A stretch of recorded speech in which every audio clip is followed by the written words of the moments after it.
I believe, and I know for a fact, humans are afraid of all the wrong things. True. They're afraid of all the wrong things. It's like the Wizard of Oz, the person behind the curtain it's all smoke and mirrors. It's all a distraction. What you really should be afraid of is over there. Exactly. The wrong Yeah. curtain. And had she gotten through that, we have to discern. Discernment is one of the toughest things. Yes. Discipline is a word I am using a lot now. Mm-hmm. We're learning our spiritual balance point, this still point inside yourself where there's no thought, there's no emotion. There's only this open sea, this ball of light of love. You're a star shining in space. You beam that starlight out to one of the animals, connect your heart to his heart, and quantum information travels back and forth on that bridge of light. The fear also is often something that we should not be overriding. And we as women are taught to override it. And when I'm saying women are being taught to act like men, what I mean is we're taught, be brave, don't have emotions. You're afraid to walk down that alley.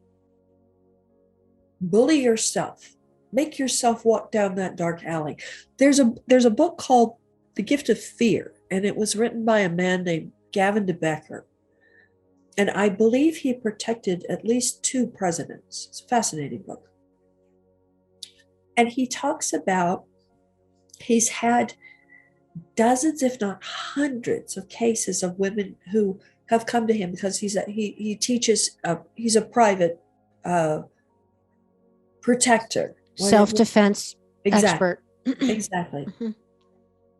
It's like Tim Kennedy. Yeah. And he talks about your most important tool is your intuition, that gut instinct of don't walk down that alley or that guy is following you on the dark street. Every single woman who got raped knew she was going to get raped. Exactly. It's or like that creep in the elevator and you felt bad getting out and you should have listened to your intuition and gotten the hell off on the next floor. That's right.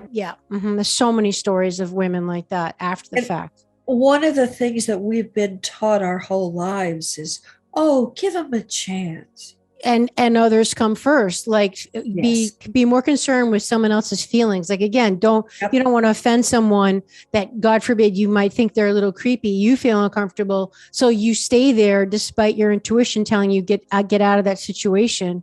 Exactly. And I've done that before. I've actually done that in taxis before. Like especially I'm not a big fan of Uber. But, sometimes like this drivers gave me the creeps. And as a single woman in the middle of town, a city, I don't even know where I am. No one even knows me. I'm pretty vulnerable. And if I feel uncomfortable, you know what? The next restaurant's good. Just drop me there. And rather than being afraid what he's going to think, too bad, listen to that intuition. We're taught to people please. Thank you. Get judged on how well we people please. Mm-hmm. And we're supposed to put our instincts, our needs, our concerns aside and let someone else be front and center. Yeah. So your point is listen to the fear, respect the fear, and don't bully yourself by over masculinizing your feelings. Respect, just like your work with animals, Amelia. Yeah. I see a consistency here is respecting feelings, and learn to have, and I love that you use the word discretion. That's one of my favorite words. I talk about it in the introduction of my show. It's part of the mission of the show is having a discretion to know the difference when to live more in your masculine energy or your feminine, because they're each there for a reason. They each have a sovereign purpose, a very important purpose, but a wise person has the discretion to know the difference when to be in either one. And that's the key is the discretion. So I love that you use that word. And even though animal communication and what I do has always been called women's intuition. Oh, really? Okay. I didn't know that. Men are better at it than women. Really? Excellent. Tell us why. What's that all about? That's great. They don't call it that because they're allowed to act on instinct. So I've taught workshops where I had sheriffs, cowboys. The New Jersey Fire Department used to That's watch me cool. every time I went on television, and I'd get a call from them. And these guys, and you've heard these stories from firemen in 9/11. That I would hear these. I hear these stories every day. He's running down a hallway and the building's on fire, and he hears a voice say, "Stop, go the other way, turn around, turn around, turn around." He turns around, he runs the other way, and the ceiling falls in.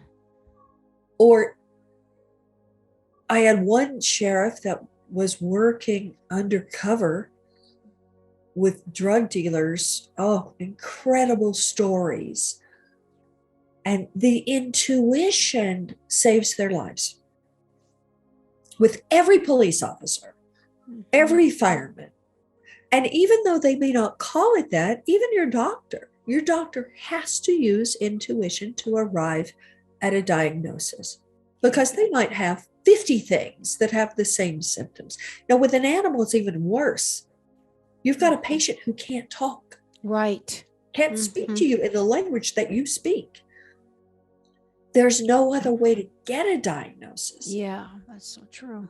Except to be able to tune in what's happening, what's going on in your body, what can we do to make you feel better? Is it the humans causing it? Is it the food? Is it the vaccines? Is it the toxins? Is it human behavior?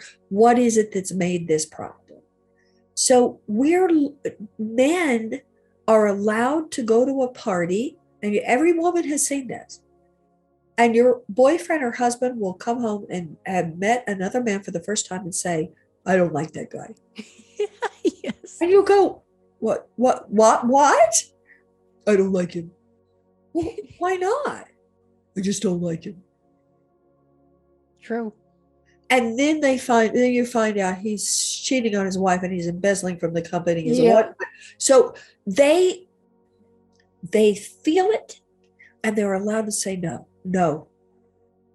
Yeah, they don't kind of override it as much as women do with, and like you said earlier, the giving everyone a chance. I mean, I've been so guilty of that, trying to always see the good in people, and to my own detriment. Like, okay, you know what? Sometimes a skunk is a skunk, like, and it stinks, so get out. Exactly. And with animals, that does not apply. There's always good in them.